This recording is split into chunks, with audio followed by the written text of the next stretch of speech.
হবে না। আর যারা শেখ সাহেবের মহব্বত করতেছেন, ভালোবাসতেছেন, আমি প্রশ্ন করতে চাই, তিনি যখন 15 আগস্টের পরে 36 ঘন্টা বসেছিলেন, এই নেতারা কোথায় ছিলেন? এত মহব্বত কোথায় ছিল? এত ভালোবাসা কোথায় ছিল? হ্যাঁ, মাননীয় প্রধানমন্ত্রী এই কথা বারবার বলেন, আজও সেই প্রশ্নের জবাব পাই না যে আমার বাবা পড়েছিল, অথচ এত বড় দল, এত সংগঠন, এত কর্মী, কিন্তু তাকে দেখার মতো কেউ ছিল না। শেখ সাহেব পড়েছিল আর আপনারা তখন ক্ষমতার ভাগাভাগি নিয়ে ব্যস্ত ছিলেন। মুস্তাক সাহেবের মন্ত্রিসভায় কে কে ছিলেন এদেশের মানুষ জানে না? এদের মানুষ দেখে নাই? ট্যাঙ্কির উপরে কি নাচানাচি করেছিল ইতিহাস কেউ জানে না? শেখ সাহেবের চামড়া দিয়ে ঢুকঢুকি কে বানিয়েছিল এদেশের মানুষ জানে না? শেখ সাহেবের চামড়া দিয়া কারা জুতা বানাইতে চাইছিল এদেশের মানুষ জানে না? শেখ সাহেব মারা যাওয়ার পরে বাংলার ফেরাউন মারা গেছে এই ঘোষণা কে দিয়েছিল? কোনো আলেম দেয় নাই, কোনো মৌলবী দেয় নাই, কোনো ইসলাম প্রেমিকরা দেয় নাই, তোদের মতো দালালরা দিয়েছে, তোদের মতো নাস্তিকরা দিয়েছে। শুধু তাই নয়, আমি আপনাদের প্রশ্ন করতে চাই, শেখ সাহেবের জানাজায় কে কে ছিলেন? তার জানাজায় কে উপস্থিত হয়েছিলেন? তার জানাজা কে দিয়েছিল? এই দালালের গোষ্ঠী একটাও ছিল না। ওরা গদি দিয়ে ব্যস্ত ছিল, ওরা গদির ভাগাভাগিতে লিপ্ত ছিল, কিন্তু আলেম ওলামাই তার জন্য দোয়া করেছিলেন। যাই হোক, আমার কথাবার্তা পরিষ্কার।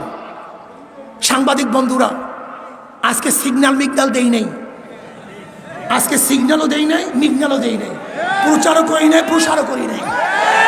শুনছে, কেস হইছে, এর জন্য আবেগে মানুষগুলি এখানে চলে আসছে। কিন্তু যেদিন অ্যারেস্ট করবে সেদিনকে দেখবেন মানুষের খেলা দিও। যেদিন অ্যারেস্ট হবো এই অস্তিত্বের রক্ত এই বাংলায় রাখবো না। ফজল ভাইয়ের কিছু বলে এ চলবে আমি বাংলা জুড়ে। এ ফজল ভাইয়ের কিছু বলে এ চলবে আমি বিশ্ব জুড়ে। সেকে তোমরা কিছু বলে এ চলবে আমি বিশ্ব জুড়ে। এ সেকে তোমরা কিছু বলে এ চলবে আমি বিশ্ব জুড়ে।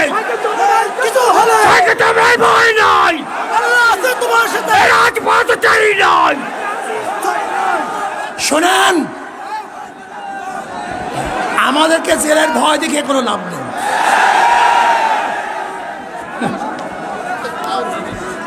লাভ নেই, কোনো লাভ নেই। কেন? এনার আত্মজীবন পড়েছে, সাহস হয়েছে, জীবনে বহু জেল কেটেছেন, কথা ঠিক না? এই জেলের টেলের কেসের মেসের ভয় দেখায় আমাদেরকে লাভ নাই।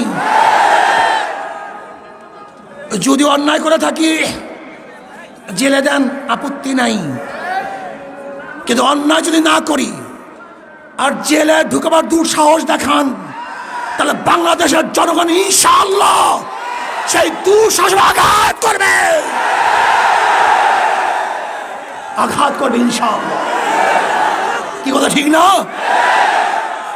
যেই দিন এই হাতের মধ্যে হ্যান্ড কাপ লাগবে অন্যায় ভাবে, সেই দিন বাংলাদেশের জনগণ এই হ্যান্ড কাপকে ছিঁড়ে ফেলবে ইনশাআল্লাহ।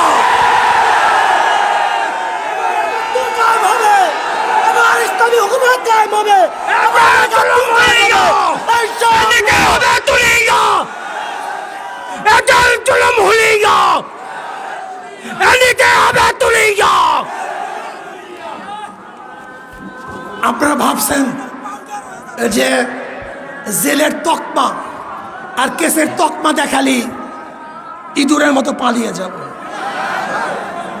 ইঁদুরের বাচ্চা পালাতে পারে,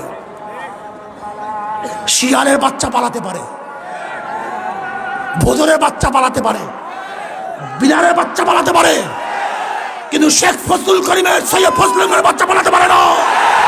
সৈয়দ শাহের সন্তান পালাতে পারে না, ওমরের সন্তান পালাতে পারে না, আবু বকরের সন্তান পালাতে পারে না। মারা যাব, শির উঁচা করে মরব, রক্ত দেব, ইসলামের জন্য রক্ত দেব, জীবন দেব, ইসলামের জন্য জীবন দেব, এই দেশ রক্ষা করার জন্য জীবন দেব।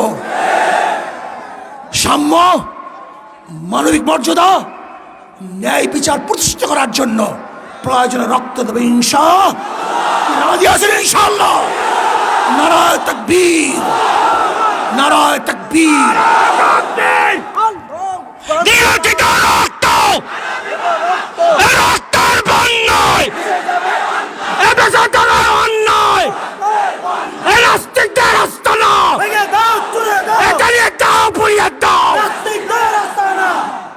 যারা আমাদেরকে জেলে দেখার ভয় দেখান, শেখ সাহেবের শেষ কথা বলি, শেষ করব।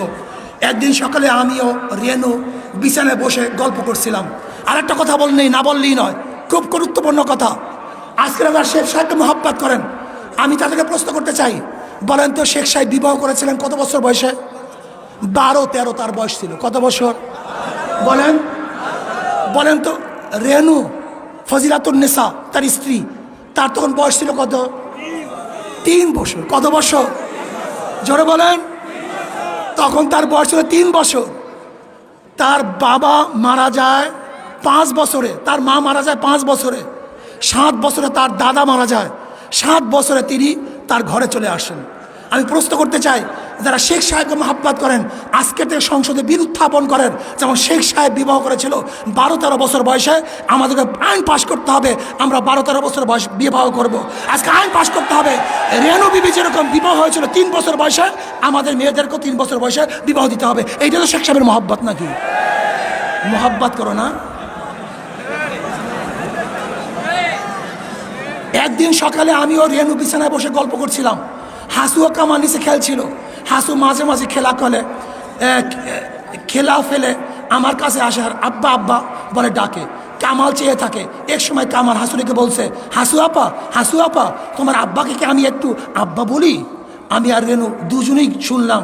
আস্তে আস্তে বিছানা থেকে উঠে যে ওকে কোলে নিয়ে বললাম, আমিও তোমার আব্বা। কামাল আমার কাছে আসতে চাইতো না। আজ গলা ধরে পরেই রইল। বুঝতে পারলাম এখন আর ও সহ্য করতে পারছে না। নিজের ছেলে অনেক দিন না দেখলে ভুলে যায়। আমি যখন জেলে যাই তখন ওর বয়স মাত্র কয়েক মাস। রাজনৈতিক কারণে, শোনেন, রাজনৈতিক কারণে একজনকে বিনা বিচারে বন্দি করে রাখা আর তার আত্মীয় স্বজন ছেলে মেয়েদের কাছ থেকে দূরে রাখা যে কত বড় জঘন্য কাজ, তা কে বুঝবে? মানুষ স্বার্থের জন্য অন্ধ হয়ে যায়। আমিও শেখ হাসিনা সরকারকে বলবো, আপনিও স্বার্থের জন্য অন্ধ হয়ে যায়েন না। আমাকে এবং আমাদের সবাইকে এই স্বাধীনতা পালন করার তৌফিক দান করেন। আমার জন্য দোয়া চাই, আমিও দোয়া করি। সজাগ থাকতে হবে, চৌকান্না থাকতে হবে। ডাক পড়ার সাথে সাথে গোটা বাংলাদেশকে অবরুদ্ধ করতে হবে।